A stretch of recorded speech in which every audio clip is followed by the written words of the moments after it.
السلام علیکم ورحمۃ اللہ وبرکاتہ۔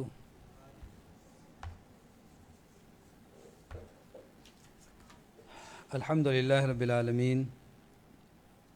والعاقبۃ للمتقین والصلاۃ والسلام علی اشرف الانبیاء والمرسلین نبینا محمد وعلی آلہ وصحبہ اجمعین۔ رب اشرح لی صدری ویسر لی امری واحلل عقدۃ من لسانی یفقہوا قولی رب زدنی علما۔ اعوذ باللہ من الشیطان الرجیم وآت ذی القربى حقہ والمسکین وابن السبیل۔ حقوق العباد ہم الحمدللہ پڑھ رہے ہیں، جس میں رشتہ داروں میں قریب ترین رشتہ داروں کے حقوق تو تفصیل سے الگ الگ بیان ہوئے ہیں، لیکن اس کے علاوہ بھی اور جو بندوں کے حقوق ہوتے ہیں، اس عنوان سے حقوق العباد کے بارے میں صحیح بخاری کی ایک حدیث ہے، صفحہ نمبر 193 پہ رسول اللہ صلی اللہ علیہ وسلم نے فرمایا کہ لا يدخل الجنت قاطع، قطع رحمی کرنے والا شخص جنت میں نہیں جائے گا۔ قطع رحمی ضد ہے صلہ رحمی کی۔ صلہ رحمی کا معنی ہے رشتہ داروں سے تعلق قائم رکھنا، تعلق جوڑنا، اور قطع رحمی کا مطلب تعلق توڑنا۔ یہ رشتہ داروں کے حقوق کا اتنا زیادہ جو ہے احادیث اور قرآن مجید میں تذکرہ ہے، اتنی اہمیت دی گئی ہے کہ یہ حدیث یعنی ایک انسان کو جھنجھوڑنے کے لیے کافی ہے کہ ایک شخص نمازی ہے، ایک شخص دیندار ہے، حلال رزق کھاتا ہے، اللہ کی عبادت کرتا ہے، سارے امور انجام دے رہا ہے، لیکن بس رشتہ داروں سے اس نے تعلق منقطع کر لیا ہے۔ رشتہ داروں سے تعلق کہتے نہیں رکھتا میں، فتنے کا دور ہے، کوئی بھی وجہ ہو۔ تو یہ حدیث عام ہے، یہ نہیں بتایا کہ بلا وجہ یا کسی وجہ سے، کوئی وجہ ہوتی تو ہی رشتہ لوگ توڑتے ہیں نا، بغیر وجہ تو کوئی کس سے رشتہ کیوں توڑے گا؟ کم ملتے ہیں، لیکن جس سے تھوڑی سی تکلیف پہنچے تو آدمی انا کا مسئلہ بنا لیتا ہے، اس نے مجھے یوں کہا تھا، یا اس سے فلاں موقع پر یہ تکلیف پہنچی، یا اس سے ہمارے مزاج نہیں ملتے، یا اس نے ہمیں نظر انداز کیا، اپنی خوشی وغیرہ میں شریک نہیں کیا۔ تو کوئی نہ کوئی وجہ بنتی ہے، اس وجہ کی بنیاد پر کوئی رشتہ توڑ دیتا ہے، تعلق منقطع کر دیتا ہے، رشتے ختم کر دیتا ہے، بلکہ بسا اوقات یہ رشتے آگے اولاد میں بھی چھوڑ کر جاتے ہیں، فلاں سے ملنا ہی نہیں کبھی۔ اولاد کو بھی اس طرح کی نصیحتیں کرتے ہیں، تو بڑی سخت وعید ہے یہ۔ لا يدخل الجنت قاطع، قطع رحمی کرنے والا، رشتے ناطے توڑنے والا جنت میں داخل نہیں ہوگا۔ رسول اللہ صلی اللہ علیہ وسلم نے جب صلہ رحمی کا حکم دیا اور قطع رحمی سے لوگوں کو ٹوکا روکا، تو صحابہ میں سے بعض نے کہا کہ اللہ کے رسول صلی اللہ علیہ وسلم، ہم تو رشتے ناطے قائم کرتے ہیں، رشتہ داروں سے صلہ رحمی کرتے ہیں، لیکن اگر کوئی ہم سے رشتہ توڑ دے تو ہم بھی توڑ دیتے ہیں۔ کسی کے گھر گئے، اس نے ملنے سے انکار کر دیا، یا ہماری جو ہے نا بھگت نہیں کی، یا کوئی بھی ہمیں تکلیف پہنچی، آئندہ ہم نہیں جاتے، مقصد یہی کرتے ہیں نا۔ کسی نے ہمیں اپنی خوشی میں شریک نہیں کیا، ہم بھی اپنی دعوتوں میں خوشی میں اس کو نہیں بلاتے، بس جو ملے اس سے ملتے ہیں، جو نہیں ملا نہیں ملتے اس سے۔ تو رسول اللہ صلی اللہ علیہ وسلم نے ارشاد فرمایا، یہ تو بدلہ ہے، یہ تو مکافات عمل ہے کہ تم جو ہے جیسا تمہارے ساتھ لوگ کرتے ہیں ویسا تم کر رہے ہو، یہ صلہ رحمی نہیں ہے۔ آپ نے ارشاد فرمایا کہ سل من قطعک، رشتے ان سے جوڑو، تعلق برقرار رکھو، قائم رکھو جو تم سے تعلق توڑتے ہیں۔ وَأَعْطِ مَنْ حَرَمَكَ، اور جو تمہیں کچھ نہ دے، محروم رکھے، اس کو دو، جو تمہیں نظر انداز کرے ان کو اہمیت دو۔ تو صلہ رحمی کا جو عام طور پر مفہوم ہم معاشرے میں سمجھتے ہیں وہ یہ کہ کچھ لوگوں کے ساتھ ہمارا اچھا جو ہے ذہنی ہم آہنگی ہے اور آنا جانا ہے، کہتے ہیں ہم تو رشتہ داروں کا بڑا خیال رکھتے ہیں، اور ان میں سے کسی ایک سے بالکل نہیں ملتے تو کہتے ہیں جب وہی نہیں ملتے تو ہم کیا کریں۔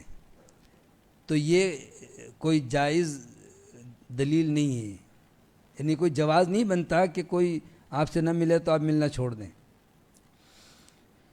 اس سلسلے میں قطع رحمی کی جو سزا ہے آخرت کی، یعنی جہنم کی وعید سنائی گئی ہے، علماء کہتے ہیں سوائے کفر و شرک کے ہمیشہ ہمیش کے لیے تو کوئی شخص جہنم میں نہیں رہے گا، بالآخر اللہ تعالیٰ جب چاہے گا جہنم سے اس کو نجات دے دے گا، جنت میں داخل کر دے گا۔ لیکن جہنم میں لمحے بھر کے لیے بھی اگر کسی کو ڈال دیا گیا تو کتنی سخت وعید ہے۔ وہ جہنم جس میں فرمایا اگر دنیا کا ایسا شخص جسے کبھی کوئی تکلیف نہ ہوئی ہو،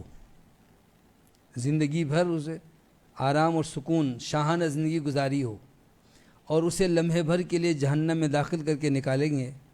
اور اس سے سوال ہوگا کہ بتاؤ دنیا میں کبھی تم نے آرام اور سکون دیکھا تھا؟ تو جہنم کی لمحے بھر کی تکلیف میں وہ زندگی بھر کا عیش و آرام بھول جائے گا اور کہے گا آرام کسے کہتے ہیں میں جانتا ہی نہیں۔ وہاں کی سختی اللہ ہم سب کو محفوظ رکھے۔ تو یہ کہہ دینا جو ہے بہت ہی آسان ہے کہ چلو بالآخر تو اللہ تعالیٰ لمحے بھر کے لیے بھی جہنم سے بچائے، تو قطع رحمی جہنم میں لے جانے کا سبب تو ہے نا۔ جو رشتے ناطے توڑتے ہیں اس کی سزا یہ ہے کہ وہ جہنم میں داخل ہوگا۔ یہاں یہ کہ جنت میں داخل نہیں ہوگا، کیا مطلب؟ فرماتے ہیں اول لمحہ بغیر سزا کے نہیں جا سکتا، جنت میں داخل نہیں ہوگا، اس کو سزا ملے گی بالآخر جب اللہ تعالیٰ اس کی سزا پوری ہوگی، اللہ چاہے گا تو۔ لیکن اس کے ساتھ ساتھ دنیا کی ایک سزا بھی ہے، اور دنیا کی سزا کیا ہے؟ یہ حدیث جامع ترمذی کی ہے، اسی صفحہ نمبر 193 پر ہی ہے۔ سیدنا ابو بکرہ رضی اللہ تعالیٰ عنہ روایت کرتے ہیں، یہ ابو بکر صدیق رضی اللہ عنہ نہیں ہے، دوسرے صحابی ہیں یہ۔ وہ کہتے ہیں کہ رسول اللہ صلی اللہ علیہ وسلم نے فرمایا کہ ما من ذنب اجدر ان يعجل اللہ لصاحبہ العقوبۃ فی الدنیا، کہ کوئی ایسا گناہ نہیں ہے کہ جس کی سزا اللہ آخرت کی تو ہے ہی، دنیا میں بھی جلدی اس کی کچھ نہ کچھ سزا مسلط فرما دیتا ہے، حالانکہ ما يدخر له فی الآخرہ، آخرت کی سزا تو اللہ تعالیٰ نے اس کے لیے رکھی ہے، جہنم ہے، سزائیں ہیں، لیکن دنیا میں بھی اللہ اس کو جلد سزا سے دوچار کرتا ہے۔ وہ دو چیزیں ہیں، من البغی و قطیعۃ الرحم، ایک تو کسی پر ظلم کرنا اور دوسرے قطع رحمی کرنا۔ آج اختیار ہے، طاقت ہے، اللہ نے 2 پیسے زیادہ دیے ہوئے ہیں، تو دوسروں پر ظلم کرنا اتنا عام ہے اور سمجھتے ہمارا حق ہے۔ تو کسی پر ظلم کرنے والے کو دنیا میں اللہ سزا دیتا ہے آخرت کی سزا کے ساتھ، اور قطع رحمی کرنے والے کو بھی، جس نے رشتے ناطے توڑے، تعلق ختم کیا، اور پھر اپنے آپ میں بڑا خوش ہے کہ جی میں اگر وہ نہیں چاہتے ملنا تو میں تو دیکھنا بھی نہیں چاہتا۔ کوئی اگر ہم سے تھوڑی سی بے رخی کرے تو کہتے ہیں میں تو شکل نہیں دیکھنا چاہتا، تو یہ جملے اچھے نہیں ہیں۔ اگر وہ نہیں ملنا چاہتا میں تو چاہتا ہوں، یوں کہنا چاہیے۔ اگر وہ ہمارے ساتھ احسان نہ کرے کوئی بات نہیں، میں تو احسان کروں گا، تاکہ رسول اللہ صلی اللہ علیہ وسلم کے اس فرمان پر عمل ہو جائے اور اس وعید سے ہم بچ جائیں۔ صلہ رحمی سے متعلق بڑی زبردست حدیث ہے، عائشہ صدیقہ رضی اللہ تعالیٰ عنہ روایت کرتی ہیں کہ الرحیم معلقۃ بالعرش، رحم یہ جو مادہ ہے نا صلہ رحمی کا، وہ رحیم سے نکلا ہے، تو فرمایا کہ یہ تو عرش کے ساتھ معلق ہے، یہ صلہ رحمی یہ اللہ کے عرش کے ساتھ معلق ہے، اور یہ صلہ رحمی جو ہے یہ اللہ تعالیٰ سے یوں دعا کرتی ہے کہ من وصلنی وصلہ اللہ ومن قطعنی قطعہ اللہ، کہ جو مجھے ملائے اللہ اسے اپنی رحمت سے ملائے، اور جو مجھے منقطع کرے اللہ اسے بھی اپنی رحمت سے منقطع کر دے۔ یہ صحیح مسلم کی حدیث ہے۔ یعنی ایک شخص اگر رشتے ناطے تعلق برقرار رکھتا ہے اور لوگوں کے ساتھ بالخصوص قرابت داروں کے ساتھ اچھی طرح پیش آتا ہے، تو صلہ رحمی کو اللہ تعالیٰ نے ایک جسامت عطا فرمائی ہے، ایک زبان عطا فرمائی ہے، اور وہ عرش کے ساتھ معلق ہے، اور وہ اللہ سے یہ درخواست کرتا ہے، وہ وجود، وہ صلہ رحمی، کہ اللہ اس نے مجھے ملایا تو اس کو اپنے ساتھ ملا لے۔ اس نے مجھے منقطع کیا، اللہ تو اس کو منقطع فرما۔ اور یہ مادہ دیکھیں کتنا عظیم ہے۔ اللہ تعالیٰ کی بے شمار صفات میں سے جو اہم ترین دو صفتی نام بسم اللہ میں ذکر ہے وہ یہی رحیم سے ہے، الرحمن الرحیم۔ کثرت کے ساتھ یہ لفظ قرآن میں استعمال ہوا نا، اور نبی کریم صلی اللہ علیہ وسلم نے ارشاد فرمایا کہ اللہ تعالیٰ نے ایک تحریر لکھی اور وہ اس کے پاس عرش پر موجود ہے۔ اس میں کیا لکھا کہ ان رحمتی تسبق غضبی، دو صفتیں اللہ تعالیٰ کی، ایک رحمت کرنا، ایک غضب اور غصہ کرنا، عذاب دینا۔ تو اللہ تعالیٰ نے فرمایا کہ میری صفت رحمت میرے غضب پر غالب آ گئی ہے، لیکن جو صفت رحمت سے محروم ہو تو اللہ بھی اس پر رحم نہیں فرمائے گا۔ اسی لیے فرمائیں کہ جو لوگوں پر رحم کرتے ہیں اللہ ان پر رحم فرمائے گا۔ سیدنا ابو ہریرہ رضی اللہ تعالیٰ عنہ سے روایت ہے، وہ اس مفہوم کو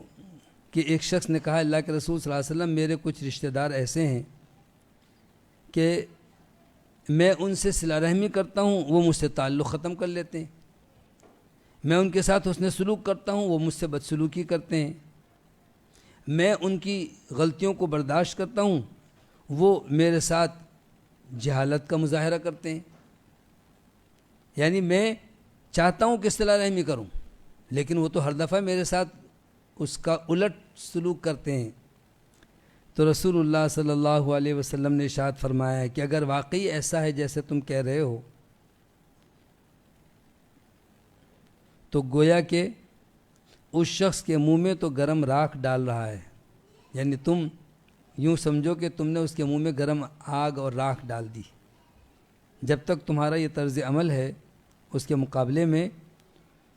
فرمایا اللہ کی طرف سے ایک مددگار تمہارا شامل حال رہے گا، اللہ تمہاری مدد فرماتا ہے اور فرشتہ اللہ مقرر کر دیتا ہے تاکہ وہ تمہاری مدد کرے۔ یہ حدیث بھی صحیح مسلم کی ہے، جس سے پتہ چلا کہ اگر کوئی شخص بدسلوکی پر بھی حسن سلوک کو قائم رکھے، جو کہ بڑے حوصلے کی بات ہے، یہ انسان کو غصہ آ جاتا ہے اور پھر اپنی توہین سمجھتا ہے کہ جی میں نے اس کے ساتھ حسن سلوک کیا، اس نے اس کو نظر انداز کر دیا، تو میں کب تک اس کے ساتھ کروں گا، میں بھی منہ پھیر لوں، میں بھی نظر انداز کروں۔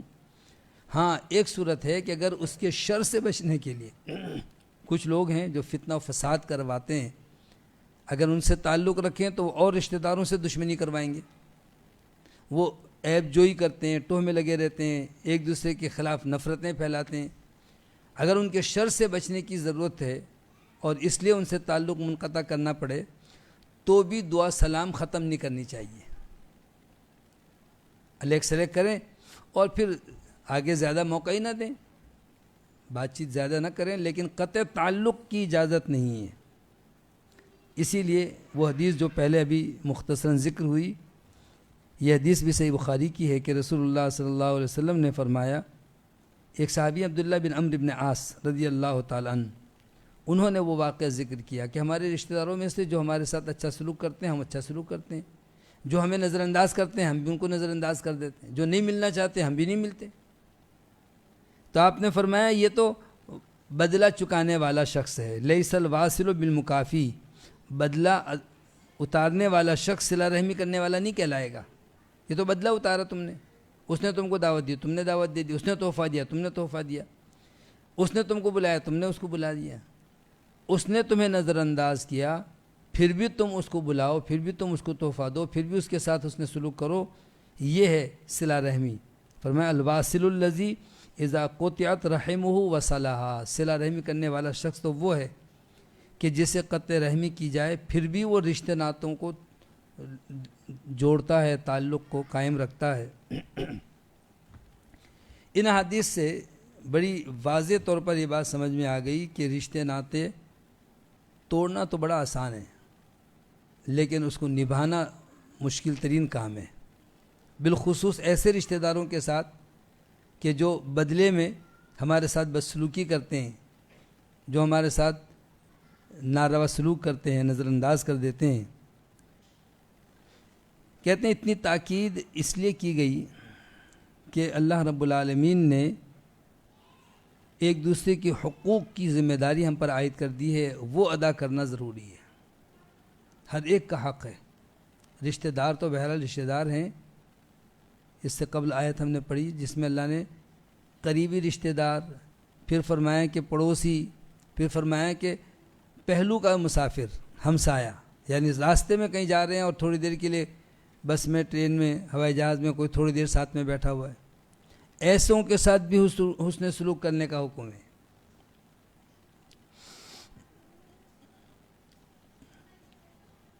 جب کبھی اس طرح کا معاملہ ہوتا ہے، یعنی کسی کے ساتھ کچھ ناراضگی ہوتی ہے اور ہم ان کے رشتے میں تھوڑا سا تعلقات کو دور کر لیتے ہیں ان سے،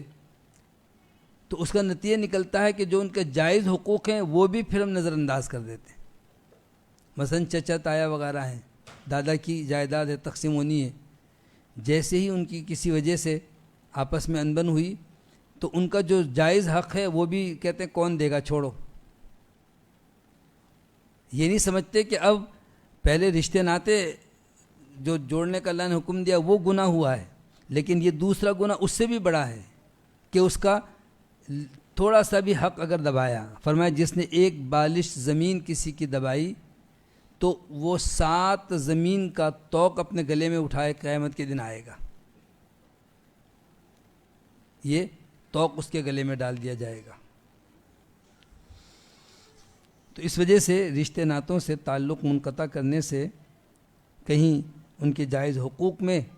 خلل آتا ہے، کہیں ان کے ساتھ کاروبار وغیرہ میں اگر شریک ہیں تو وہاں ان کی حق تلفی ہو رہی ہوتی ہے، اور کہیں ملاقات ہو جائے تو جو دعا سلام یا خیر خیریت پوچھنے کے بجائے وہاں پر ان کے ساتھ بدسلوکی کر لیتے ہیں، اور اگر سامنے نہ ہوں تو پیٹھ پیچھے ان کی غیبتیں شروع کر دیتے ہیں، یعنی گناہ ہی گناہ ہوتے ہی رہتے ہیں۔ اگر صلہ رحمی نہ کی تو قطع رحمی ایک گناہ نہیں ہے، بہت سارے گناہوں کا مجموعہ ہے۔ اور یہ مشاہدے کی بات بھی دیکھ لیں آپ، جن سے ناراضگی ہوتی ہے کیا کرتے ہیں، جہاں داؤ چلا ان کی حق تلفی کرتے ہیں، ان کے حقوق ادا نہیں کرتے، ان کی غیبتیں کر رہے ہوتے ہیں، سامنے ہوں تو ان کی بے عزتی کرتے ہیں، ان پر الزام تراشی کر دیتے ہیں، اور ان سب چیزوں کا جواز کیا ہے کہ اس نے فلاں موقع پر ہمارے ساتھ بدسلوکی کی تھی، تو یہ جواز کافی نہیں ہے۔ اولاً تو انتقام جو ہے وہ نہ لینا بہتر ہے، اور اگر انتقام لینا چاہیں تو اتنا لینا، اتنا بدلہ لیں۔ انہوں نے نظر انداز کیا یا اپنی خوشی میں شریک نہیں کیا، انتقاماً جو ہے نہ معلوم کتنے سال تک اور کتنی انداز سے ان کے ساتھ زیادتیاں کرتے رہے، اور جواز کیا بنایا، پہل انہوں نے کی تھی، پہل انہوں نے کی تھی، انہوں نے یوں کر دیا تھا۔ تو یہ تلخیاں دور ہونی چاہیے، ناراضگیاں دور ہونی چاہیے۔ اس سے قبل حدیث ہم نے وہ بھی پڑھی جس میں رسول اللہ صلی اللہ علیہ وسلم نے فرمایا کہ سوائے مومن کے کوئی جنت میں داخل نہیں ہوگا، جنت میں داخل ہونے والے تو صرف مومن ہی ہوں گے، اور فرمایا تم مومن بن نہیں سکتے جب تک کہ آپس میں محبت کرنے والے نہ بن جاؤ، مومن بن نہیں سکتے۔ پھر فرمایا کہ میں تمہیں ایک ایسا عمل بتاتا ہوں جب تم اس پر عمل کرو گے تو ایک دوسرے سے محبت کرنے والے بن جاؤ گے، اور وہ کیا عمل ہے، افشوا السلام بینکم، کثرت کے ساتھ آپس میں سلام کو پھیلاؤ۔ تو گویا کہ رشتہ داروں کے ساتھ جو حسن سلوک کرنا ہے وہ مشکل حالات میں بھی ان کے ہمارے ساتھ رویے کتنے بھی برے ہوں، وہ ہمارے حق ادا کریں یا نہ کریں، وہ ہمارے ساتھ خندہ پیشانی سے ملیں یا بادل نخواستہ ناک بھوں چڑھا کے ملیں،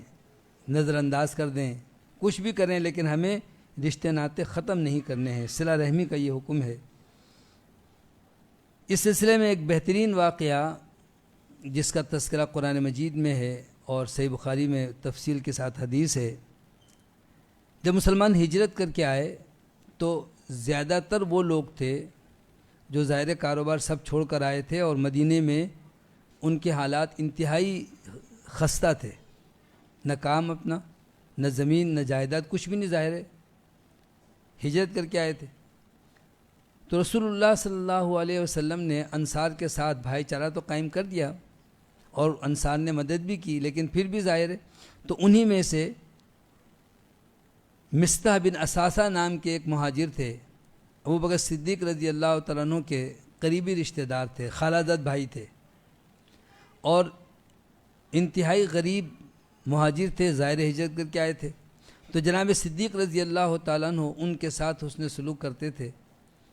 ان کے تمام اخراجات ابوبکر صدیق نے اپنے ذمے لیے ہوئے تھے، ماہانہ ان کے راشن اور ضروریات زندگی کے تمام اخراجات وہ خود برداشت کرتے تھے۔ پھر وہ لمحہ بھی آیا کہ جب اماں عائشہ صدیقہ رضی اللہ تعالیٰ عنہ پر منافقین نے تہمت لگائی، واقعہ افک جو پیش آیا، اس میں منافقین کے ساتھ ساتھ کچھ مسلمان بھی اس بہاؤ میں بہہ گئے۔ اسی لیے لوگوں کی گفتگو سن کر کے انسان جو متاثر ہوتا ہے نا، تو اس پہ بھی بڑی توجہ کی ضرورت ہوتی ہے، نہیں کہ ہر شخص کی باتیں سن کر کے اور آدمی کہے ہاں بات تو صحیح کہہ رہا ہے۔ تو منافقین نے جب یہ شوشے چھوڑے تو دو صحابی اور ایک صحابیہ، 3 افراد تھے، ان میں ایک تو یہ مصطح بن اساسہ اور دوسرے صحابی تھے حسان بن ثابت رضی اللہ عنہ جو مشہور شاعر ہیں، اور ایک خاتون ہے حمنہ بنت جہش ام المومنین سیدہ زینب کی بہن۔ پھر جب اللہ تعالیٰ نے برات کی آیتیں نازل کیں اور ان تینوں کو حد قذف یعنی 80 کوڑے مارے گئے۔ منافقین کو دنیا میں سزا نہیں دی گئی، ان کی سزا تو آخرت میں ہے۔ تو اس موقع پر جناب صدیق رضی اللہ تعالیٰ عنہ نے یہ جملہ ادا کیا کہ آج کے بعد میں مصطح پر کوئی خرچ نہیں کروں گا، رشتہ دار ہے اور زیر کفالت ہے، اور اس نے بھی منافقین کا ساتھ دیا۔ یہ کہہ کر کے جناب صدیق رضی اللہ عنہ نے یہ اعلان کر دیا کہ آج کے بعد سے مصطح نے چونکہ الزام لگانے والوں کا ساتھ دیا ہے، میں آج سے مصطح کو کچھ نہیں دوں گا۔ تو اللہ تعالیٰ نے یہ آیت کریمہ نازل فرمائی، سورہ نور کی آیت نمبر 22 ہے، فرمایا وَلَا يَأْتَلِ أُولُو الْفَضْلِ مِنْكُمْ وَالسَّعَةِ أَنْ يُؤْتُوا أُولِي الْقُرْبَى وَالْمَسَاكِينَ وَالْمُهَاجِرِينَ فِي سَبِيلِ اللَّهِ کہ جو صاحب حیثیت اور صاحب وسعت ہیں انہیں قسم نہیں کھانا چاہیے کہ وہ قریبی رشتہ داروں کو اور مسکینوں اور مہاجرین کو جو خرچ دیتے تھے وہ نہیں دیں گے۔ اللہ اکبر، قسم کھائی تھی نا ابوبکر صدیق نے کہ آئندہ میں نہیں دوں گا، تو اللہ نے فرمایا ان کو ایسی قسم نہیں کھانی چاہیے، بلکہ وَلْيَعْفُوا وَلْيَصْفَحُوا، ان کو چاہیے کہ معاف کر دیں اور درگزر سے کام لیں۔ کیا کریں؟ معاف کریں، وَلْيَصْفَحُوا درگزر کریں، نظر انداز کریں، چھوڑیں۔ پھر فرمایا اَلَا تُحِبُّونَ، کیا تم نہیں چاہتے اَن يَغْفِرَ اللَّهُ لَكُمْ کہ اللہ تمہیں معاف کر دے، تم ان کو معاف کر دو۔ جب یہ آیت نازل ہوئی تو جناب صدیق رضی اللہ تعالیٰ عنہ بے اختیار پکار اٹھے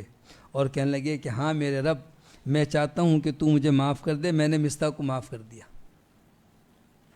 یعنی کسی کی طرف سے ہمیں کوئی اذیت اور تکلیف پہنچتی ہے نا، تو پھر ہم ظاہراً ملیں تو بھی دل گوارا نہیں کرتا کہ ان سے بیٹھیں۔ الزام لگایا اور وہ بھی ام المومنین پر، نبی صلی اللہ علیہ وسلم کی زوجہ مطہرہ ہیں، اور ابوبکر صدیق تو ظاہر باپ ہے اپنی بیٹی کے لیے، اور وہ بھی ایسی پاکیزہ بیٹی۔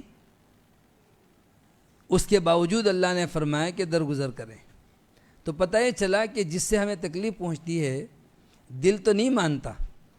اسی بات پر تو اجر ہے۔ تو جناب صدیق فرماتے ہیں کہ کیوں نہیں، اے اللہ میں چاہتا ہوں تو مجھے معاف کر دے، میں نے ان کو معاف کر دیا اور پہلے کی طرح سے ان کی کفالت شروع کر دی، جو خرچہ دیتے تھے ان کا ماہانہ راشن وغیرہ۔ اب دیکھیں کہ اللہ رب العالمین نے اپنے نیک بندوں کی اصلاح کے لیے کتنے پاکیزہ انداز سے، کہ وہ لوگ جو صاحب وسعت ہیں، صاحب حیثیت ہیں، وہ خیر کے کام کرنے کے لیے رکاوٹ نہ بننے دیں ان چیزوں کو، وہ قسم نہ کھائیں۔ تو قسم کا کفارہ بھی دیا، ظاہر ہے انہوں نے قسم کھا لی تھی نا آج کے بعد سے کوئی دانہ مصطح کے گھر نہیں جائے گا، تو اب راشن بھی دینے لگے، اخراجات بھی دینے لگے۔ تو عفو درگزر بہت بڑی چیز ہے، یہ ایک اہم موضوع تھا الحمدللہ۔ ان رشتہ داروں میں کس حد تک رشتہ داری کو گننا چاہیے؟ یہاں تو ایک ماں باپ کی اولاد اگر شادی شدہ ہیں اور الگ الگ رہتے ہیں تو سگے بھائی بہن کو بھی نہیں پوچھتے، کہ جائے کہ دادا پردادا کی اولاد دور کے رشتہ دار ہوتے ہیں وہ سب، اسی لیے آپ نے فرمایا کہ حسب نسب کو سیکھو، یعنی رشتہ داری کو تاکہ سمجھ سکو کہ کتنے کون رشتہ دار ہیں اور ان کے ساتھ حسن سلوک کیا جائے۔ اس سلسلے میں حقوق العباد میں دوسرا حق ہے پڑوسیوں کا، کیونکہ جو قریب ترین رشتہ دار ہیں اس کا تو الگ سے بھی ذکر آ گیا تھا، والدین ہیں اور اسی طرح سے اولاد ہے، میاں بیوی ہے، پھر دوسرے رشتہ داروں کا تذکرہ ہوا، اس کے بعد پھر اب صرف پڑوسی ہیں، ہمارے خاندان سے نہیں ہے، برادری سے نہیں ہے یا کوئی رشتہ داری نہیں ہے، لیکن چونکہ ہمسایہ ہیں، پڑوسی ہیں، تو اللہ نے ان کا بھی حق رکھا ہے۔ اس سلسلے میں بنیاد تو وہی آیت ہے سورہ نساء کی آیت نمبر 36، جہاں اللہ نے فرمایا کہ وبالوالدین احسانا، والدین کے ساتھ احسان کرو، وبذی القربیٰ اور قریبی رشتہ داروں کے ساتھ، والیتامى والمساکین اور یتیموں مسکینوں کے ساتھ، پھر فرمایا والجار ذی القربیٰ، اور وہ پڑوسی جو قریبی رشتہ دار بھی ہے اور پڑوسی ہے، والجار الجنب، اور ایسا پڑوسی جو رشتہ دار نہیں ہے، اجنبی ہے، یعنی اس سے کوئی رشتہ نہیں ہے لیکن پڑوس میں رہتا ہے، والصاحب بالجنب، اور پہلو کا ساتھی، یعنی کہیں بیٹھے ہوئے ساتھ میں دوران سفر، وابن السبیل، اور کوئی مسافر ہے اس کے ساتھ بھی حسن سلوک کرو۔ اس آیت میں اللہ تعالیٰ نے درجہ بدرجہ بہت سارے حقوق بیان فرمائے۔ سب سے پہلا اور بڑا حق تو والدین کا ہے، پھر قریبی رشتہ دار کا، پھر یتیموں کا، پھر مسکینوں کا، پھر فرمایا کہ جو پڑوسی ہیں اور دور کے رشتہ دار بھی ہوتے ہیں، پھر وہ پڑوسی ہیں جو رشتہ دار نہیں ہیں، پھر وہ جو تھوڑی دیر کے لیے ہم سائے ہیں، ہم سفر ہیں، یا ایک شخص ہے جو صرف مسافر ہونے کی وجہ سے تمہاری ہمدردی کا اور تمہارے حسن سلوک کا مستحق ہے۔ تو جو پڑوسی ہیں، جو ہمسائے ہیں، ان کی دو قسمیں یہاں بیان ہوئی ہیں، ایک پڑوسی بھی ہے، رشتہ دار ہے، اس کا دگنا حق ہے، اور ایک صرف پڑوسی ہے، رشتہ دار نہیں ہے، یعنی اس کے ساتھ کوئی اور رشتہ تو نہیں ہے خاندان کا، برادری کا، بلکہ کبھی کبھار وہ کسی اور زبان بولنے والے ہیں لیکن ہیں پڑوسی، تو ان کے ساتھ بھی حسن سلوک کرنے کا حکم ہے۔ پھر عارضی ہمسایہ، وقتی طور پر جو ہے وہ ہمارا پڑوسی ہے، جیسے دوران سفر، تو اللہ نے ان کے ساتھ بھی حسن سلوک کا حکم دیا ہے، اور کبھی کبھی ایسا حسن سلوک بھی بہت مضبوط دنیا میں تعلق کا سبب بنتا ہے اور آخرت میں بھی۔ کسی کے ساتھ وقتی طور پر تھوڑی دیر ملاقات ہوئی اور آپ نے حسن سلوک کے ساتھ جو ہے ان کے ساتھ اچھا انداز اپنایا ہے۔ اس سلسلے میں ایک واقعہ ہے عرب کا، عرب کے ایک معروف خطیب ہیں، وہ کہتے ہیں کہ ہم 3 علماء سفر کر رہے تھے، گاڑی میں جا رہے تھے، تو راستے میں ایک جگہ ایک بدو اپنے اونٹ روڈ سے کراس کرتے ہوئے دوسری طرف جا رہا تھا۔ کہتے ہیں اس کے اونٹ زیادہ تھے، تو جب سڑک پر اونٹ کو لے جانے لگا تو اونٹ بھی قطار میں چل رہے تھے، ایک اونٹ اس کے پیچھے دوسرا، پھر تیسرا۔ کہتے ہیں مجبوراً ہمیں گاڑی روکنی پڑی۔ اب وہ سارے اونٹ جا رہے ہیں تو ایک اونٹ تو پھر ایسا لگ رہا ہے جیسے نیچے سے سڑک پر آیا اور سڑک پہ سے پھر آگے اس کو نیچے اترنا ہے، تو وہاں آ کے سستانے لگا۔ بعض جانوروں کی عادت ہوتی ہے نا، چلتے چلتے رک جاتے ہیں۔ کہتے ہیں اس پر بھی وہ جو بدو تھا، عمر رسیدہ تھا، بوڑھا تھا، اور وہ اپنی گاڑی میں بیٹھا ہوا تھا، وہ بھی کنارے پر، اور اونٹوں کو جو ہے نا روڈ کراس کروا رہا تھا، تو وہ بھی اتر کے نہیں کر اونٹوں کو آگے ہنکا رہا ہے۔ کہتے ہیں ہم نے ہارن بجا دیا تاکہ وہ اونٹ جلدی سے روڈ کراس کرے، ہمیں جانا ہے۔ کہتے ہیں بس اتنا کرنا تھا کہ وہ جو بدو تھا، اس نے گالیاں دینا شروع کر دی. کہتے ہیں ماؤں نے پتہ نہیں کیسے نالائق بچے پیدا کیے ہیں. یعنی اس نے بدو نے گالی دی ڈائریکٹ ماں کو، برا بھلا کہنا لگا. تو وہ عرب کے عالم ہے، وہ کہنے لگے کہ مجھے بھی بڑا غصہ آیا. جو میرے ساتھی تھے نا وہ بھی کہتے ہیں میں جلدی سے گاڑی سے اترا تو میرے ساتھی مجھے روکنے لگے کہ یہ ضرور جا کر وہ بڈھے کو مارے گا یا گالی والی دے گا، ظاہر ہے اس نے جیسے برا بھلا کہا ہے ماں کو. کہتے ہیں میں جلدی سے نیچے اترا اور گاڑی کا دروازہ اپنا بند کیا اور لپک کر گیا اس کی طرف، تو وہ بھی ڈر گیا. میں نے جا کے اس کا گاڑی کا دروازہ کھولا اور دروازہ کھول کے اس عمر رسیدہ بدو سے کہا کچھ نہیں، ماتھا پکڑ کے پیشانی پہ بوسہ لیا. یعنی یہاں سے غصے میں گئے، وہاں جانے تک اللہ تعالیٰ نے دل میں بات ڈالی کہ غصہ کر کے کیا فائدہ، چلو. اور ماتھے پہ بوسہ دیا اور کہا کہ محترم آپ کو تکلیف ہوئی، اس کے لیے میں معذرت کرنے آیا ہوں کہ میں نے ہارن دیا، آپ کا اونٹ ڈر گیا ہوگا، اس کی وجہ سے آپ کو تکلیف ہوئی. اور اس نے جو برا بھلا کہا اس کا ذکر نہیں کیا کہ آپ نے گالیاں کیوں دی. وہ کہتے ہیں کہ خلاف توقع، وہ تو یہ سمجھا کہ یہ جوان آدمی ظاہر آ کر مارے گا یا برا بھلا کہے گا، اس کے بجائے جب کہتے ہیں ہم نے معذرت کی تو وہ بیچارہ بڑا ایک دم پریشان ہوا اور کہنے لگا نہیں آپ نے مجھے تکلیف دی ہے، میں ایسے معاف نہیں کروں گا، ایک شرط ہے میری. وہ بدو کہنے لگا میری ایک شرط ہے، اگر آپ واقعی معافی چاہتے ہیں تو شرط میری پوری کرنی ہوگی. کہنے لگے جی بتائیے کیا شرط ہے. کہنے لگے جب یہ اونٹ ایک طرف ہو جائیں تو پھر میں گاڑی میں چائے رکھی ہے، ایک ایک کپ چائے پلاؤں گا، پھر میں آپ کو معاف کروں گا. وہ کہنے لگے ہم نے بھی سوچا چلو بزرگ کی جو ہے نا دل جوئی ہو جائے گی. کہتے ہیں سارے اونٹ جب روڈ پہ سے دوسری طرف چلے گئے تو اس نے اپنی گاڑی میں سے چٹائی نکالی، چٹائی بچھائی، اور وہ لوگ قہوہ وغیرہ ساتھ ساتھ میں رکھتے ہیں بڑے بڑے ترمس میں، وہ باہر نکال کے بٹھایا اور چائے وائی دینے لگا. کہتے ہیں اتنی دیر میں ہم جو آپس میں گفتگو کر رہے تھے نا تو وہ عرب کے شعراء میں سے کسی کا کوئی شعر یاد آ گیا، اور بات کرتے کرتے کہ دیکھو فلاں شاعر نے کیسی زبردست بات کہی ہے، تو دوسرے نے کوئی اور شعر پیش کیا، تو وہ ایک علمی مجلس سی لگ گئی اور ہم قہوہ پی رہے تھے. تو اس بوڑھے آدمی نے جب سنا تو کہنے لگے آپ لوگ علماء ہیں؟ میں کہا جی الحمدللہ ہم لوگ عالم ہیں اور درس و تدریس اور دین کی خدمت کر رہے ہیں. اس نے کہا کہ نہیں، پھر صرف چائے پر جو ہے نا میں آپ لوگوں کو معاف نہیں کروں گا. ایک کپ چائے جو پلائی ہے اس پر میں آپ لوگوں کو معاف نہیں کروں گا، ایک اور شرط ہے. وہ پریشان کرنے لگے بھائی ہمیں بھی کہیں جانا ہے اور آپ ہمیں اجازت دے دیں. کہتے نہیں ایک اور شرط ہے، اس کے بعد میں معاف کروں گا. آپ لوگ 3 افراد ہیں اور میرے ساتھ میری گاڑی میں 3 میری بیٹیاں بیٹھی ہوئی ہیں اور میں کوئی مناسب رشتہ تلاش کر رہا ہوں، تو ابھی اسی وقت میں ان تینوں کا آپ کے ساتھ رشتہ کرتا ہوں اور آپ جو ہے نا شادی کر کے ان کو لے جائیں. یعنی ایک جملہ چھوٹا سا معذرت کا کتنی محبتیں بڑھا دیتا ہے، اور ایک جملہ انتقام کا اور پھر دیکھیں اس کی نفرتیں کتنی بڑھتی ہیں.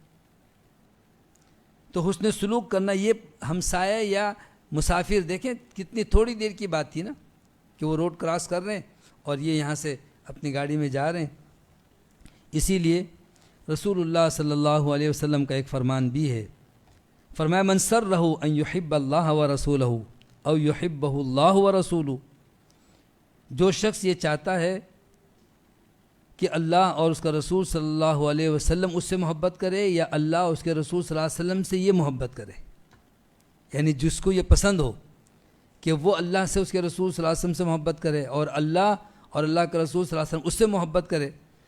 تو اسے یہ کام کرنے چاہیے. نمبر 1 فَلْيَصْدُقْ حَدِيثَهُ اِذَا حَدَّثَ، جب بات کرے تو سچی بات کیا کرے. نمبر 2 وَلْيُؤَدِّ أَمَانَتَهُ اِذَا اؤْتُمِنَ، امانت جب رکھی جائے تو امانت ادا کر دے، امانت میں خیانت نہ کرے. اور وَلْيُحْسِنْ جِوَارَ مَنْ جَاوَرَهُ، اور جس کے ساتھ بھی وہ ہمسایہ ہو ان کے ساتھ احسان کرے. پڑوس چاہے تھوڑی دیر کا کیوں نہ ہو، جس کے ساتھ بھی اس کو پڑوس کا وقت ملے اس کے ساتھ اچھا سلوک کرے، اچھا تاثر اس کے ساتھ اس کو دے. تو رسول اللہ صلی اللہ علیہ وسلم نے ان 3 خوبیوں پر بڑی عظیم الشان بشارت دی کہ وہ سمجھ لے کہ وہ اللہ سے محبت کرتا ہے جو یہ کام کرے گا، اور اللہ کے رسول صلی اللہ علیہ وسلم سے، اور اللہ اس کے رسول صلی اللہ علیہ وسلم کی محبت بھی اس کو مل جائے گی. اسی طریقے سے ابو شریح رضی اللہ عنہ روایت کرتے ہیں کہ رسول اللہ صلی اللہ علیہ وسلم نے ارشاد فرمایا 3 دفعہ قسم کھا کر، نبی صلی اللہ علیہ وسلم بغیر قسم کے بھی کوئی بات کہیں تو ہمارا ایمان ہے، ہم اللہ کے رسول صلی اللہ علیہ وسلم کے فرمان کو آمنا و صدقنا کہیں گے، لیکن جب تاکید کے ساتھ آپ فرماتے ہیں واللہ لا یؤمن، واللہ لا یؤمن، واللہ لا یؤمن، اللہ کی قسم وہ مومن نہیں، اللہ کی قسم وہ مومن نہیں، اللہ کی قسم وہ مومن نہیں، تو صحابہ متوجہ ہو گئے اور پوچھنے لگے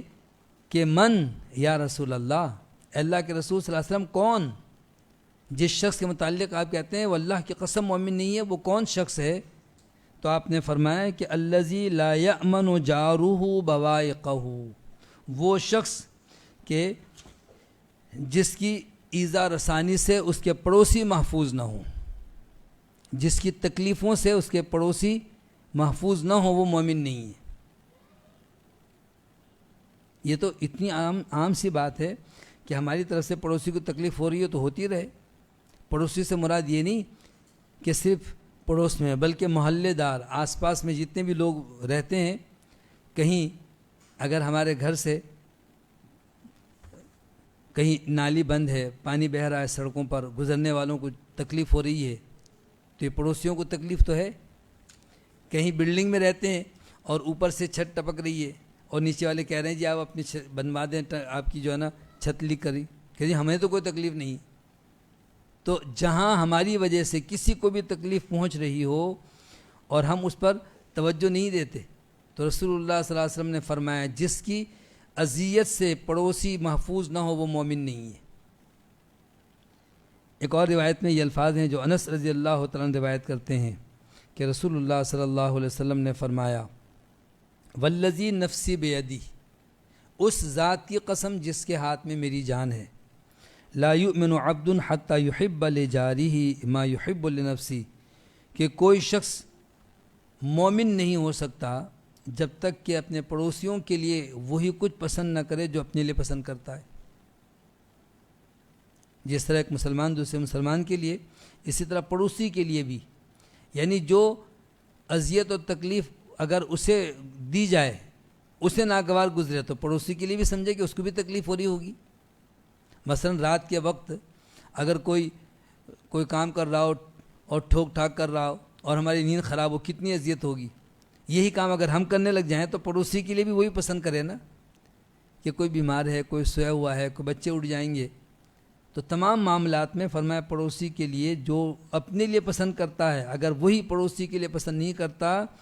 تو بندہ مومن نہیں ہو سکتا۔ یہ جو حدیث ہے کہ جس کی شرارتوں سے، جس کی تکلیفوں سے پڑوسی محفوظ نہ ہو، یہ تو صحیح بخاری کی حدیث ہے،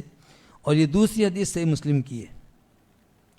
کہ جو اپنے لیے پسند کرتا ہے وہ اپنے پڑوسی کے لیے پسند کرے۔ اور ایک اور حدیث عبداللہ بن عباس رضی اللہ تعالیٰ عنہما بیان کرتے ہیں کہ نبی کریم صلی اللہ علیہ وسلم نے فرمایا کہ لیس المؤمن الذی یشبع وجارہ جائع الی جنبہ، وہ مومن نہیں ہے جو سیر ہو کر کھانا کھاتا ہے اور پڑوسی بھوکا ہے۔ اس کا پڑوسی تنگ دست ہے، تکلیف میں ہے، اس کی اتنی آمدنی نہیں ہے، اس کو کبھی نہیں پوچھتا اور خود پیٹ بھر کر کھانا کھاتا ہے۔ فرمایا کہ ایسا شخص مومن نہیں ہے، ایمان والا نہیں ہے، جو خود تو پیٹ بھر کر کھا کر سو گیا اور اس کا پڑوسی بھوکا ہے۔ کیسے پتہ چلے گا؟ اس کا بھی خیال رکھنا چاہیے۔ فرمایا جب تم سالن پکاؤ اور اس کی خوشبو پڑوسی کو جائے گی اور وہ تنگ دست ہیں، ان کے بچے روئیں گے، ان کو تکلیف ہوگی، تو تھوڑا سا پانی بڑھا دو، تھوڑا سا شوربہ زیادہ کر دو تاکہ تمہیں بھی ہو جائے اور پڑوسی کو بھی دو۔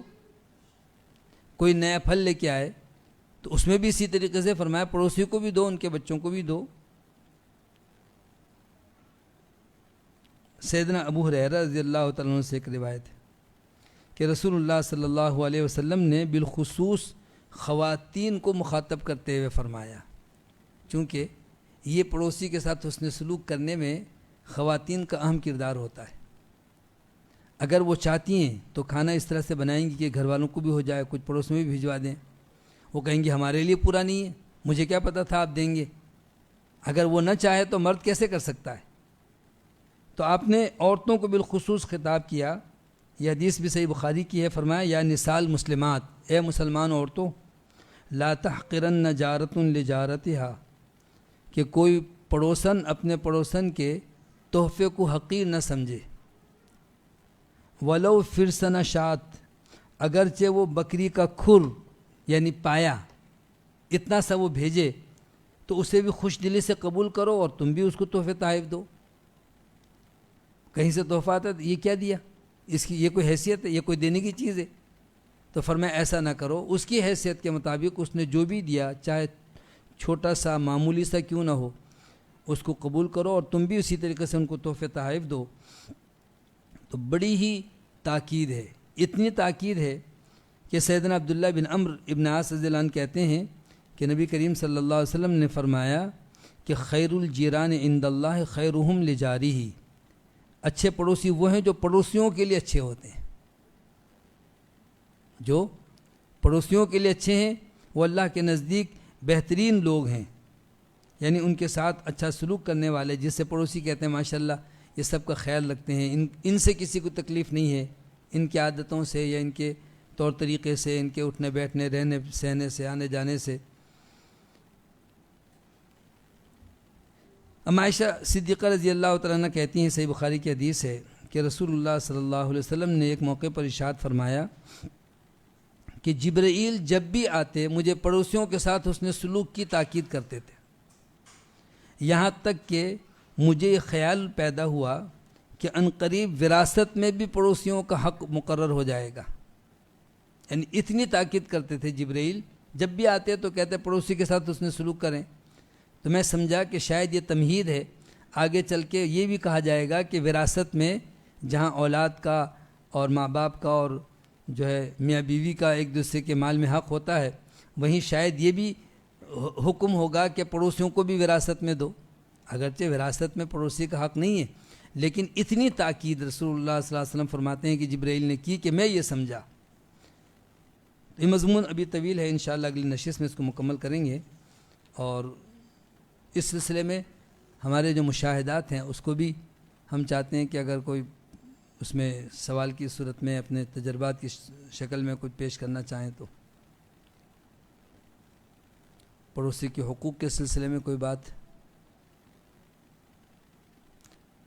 ٹھیک ہے، انشاءاللہ پھر اگلی نشست میں یہ مکمل کریں گے پڑوسی کے حقوق کے سلسلے میں. وآخر دعوانا الحمد للہ رب العالمین.